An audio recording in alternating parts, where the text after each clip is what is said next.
In a quiet village, nestled between towering peaks, there lived a young man named Elias.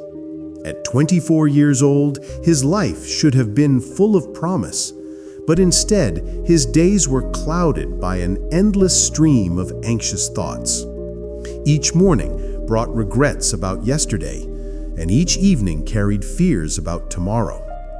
The constant mental chatter left him exhausted, unable to rest, and robbed him of any joy. One afternoon, Elias overheard travelers speaking of a remote mountain settlement where a remarkable teacher resided. This teacher, Dr. Chen, had once been a renowned therapist in the capital, helping countless people find clarity and calm. In his later years, he had withdrawn from the city's chaos to live simply among the pines in silence, though he still welcomed those who sought wisdom. Desperate for relief, Elias decided to make the journey. Perhaps this man could show him the way to quieting his restless mind.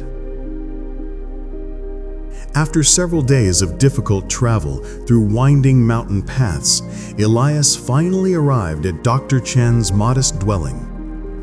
The small cottage was draped in climbing vines, and on the wooden veranda sat an elderly man, eyes gently closed, his face radiating tranquility. Approaching hesitantly, Elias spoke, "Sir, my thoughts never stop. They torment me day and night.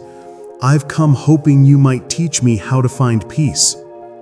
Dr. Chen opened his eyes slowly, and a warm smile crossed his weathered face. "You seek peace? Good, then you must complete a simple exercise for me."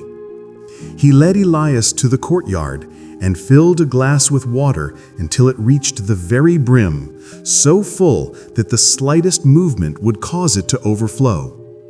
"Take this," Dr. Chen instructed, "and walk to the far end of the village and back.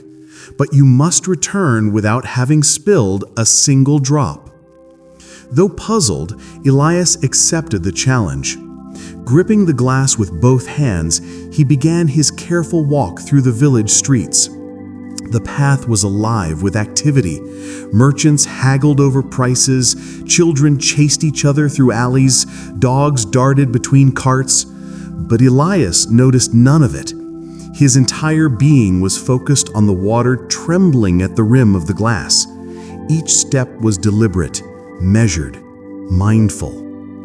Gradually, the villagers noticed the young stranger moving through their midst with such intense concentration, and they instinctively gave him space, sensing something meaningful was unfolding. When Elias finally returned to the cottage, he carefully presented the still full glass to Dr. Chen. "I've done it," he said with quiet pride. "Not a drop was lost." Dr. Chen nodded approvingly, then asked, "Tell me, did you notice the children playing? Did you hear the music from the tea house?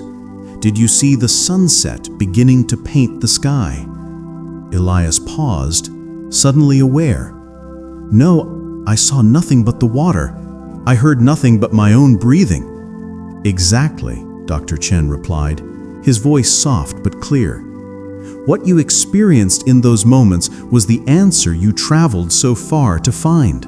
When your attention rests completely in the present task, there is no room for the ghosts of yesterday or the phantoms of tomorrow. Your mind, usually scattered across time, became unified. And in that unity, you found silence." Understanding dawned across Elias's face like sunrise breaking through clouds. "The peace I've been searching for," he said slowly, "it wasn't hiding somewhere I needed to discover. It was always available, whenever I choose to be fully present." Dr. Chen smiled. "Now you understand.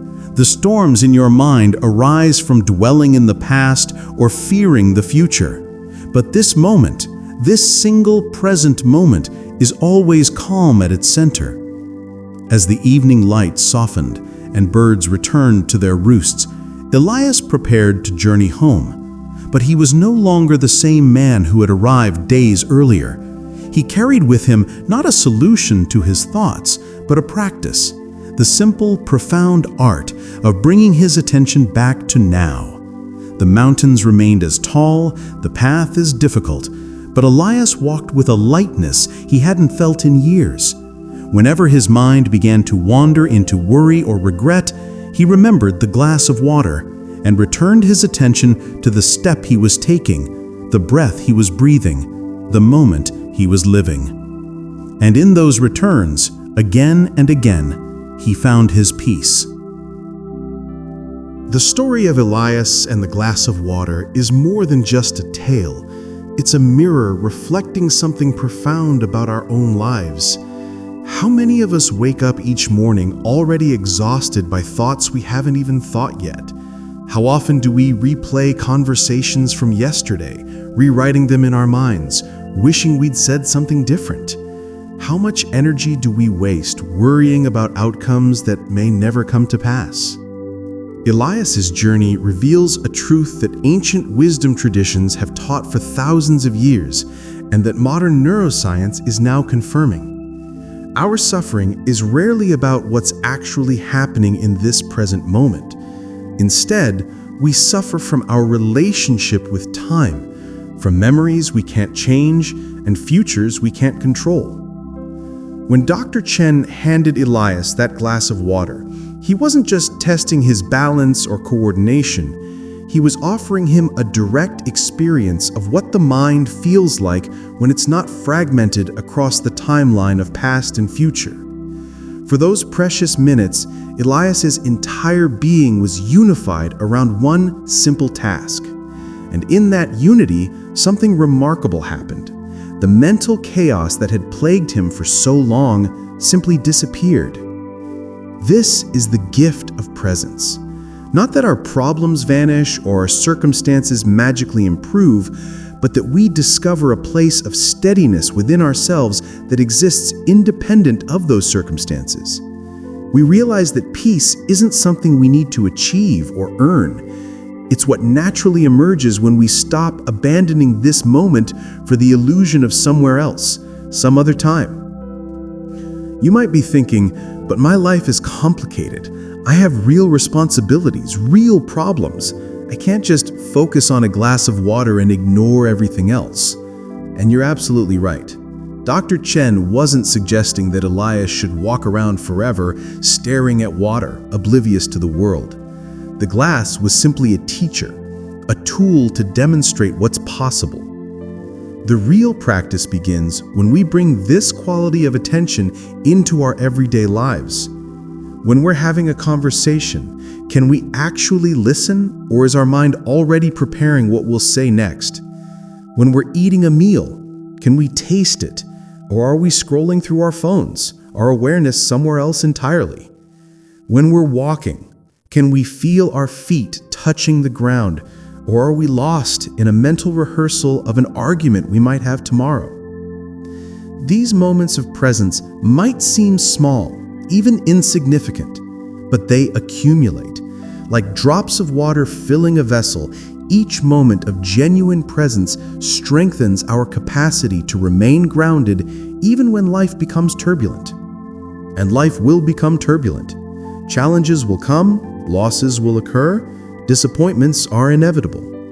But here's what changes. When we learn to anchor ourselves in the present moment, we develop resilience. We discover that we can feel sadness without being destroyed by it, that we can face uncertainty without being paralyzed by it, that we can experience difficulty without losing ourselves in it. So, as you move forward from this story, I invite you to conduct your own experiment. You don't need to travel to a remote mountain village or find a wise teacher. You simply need to find your own version of the glass of water, something that calls your attention fully into this moment. It might be the feeling of warm water on your hands as you wash dishes. It might be the sensation of breathing.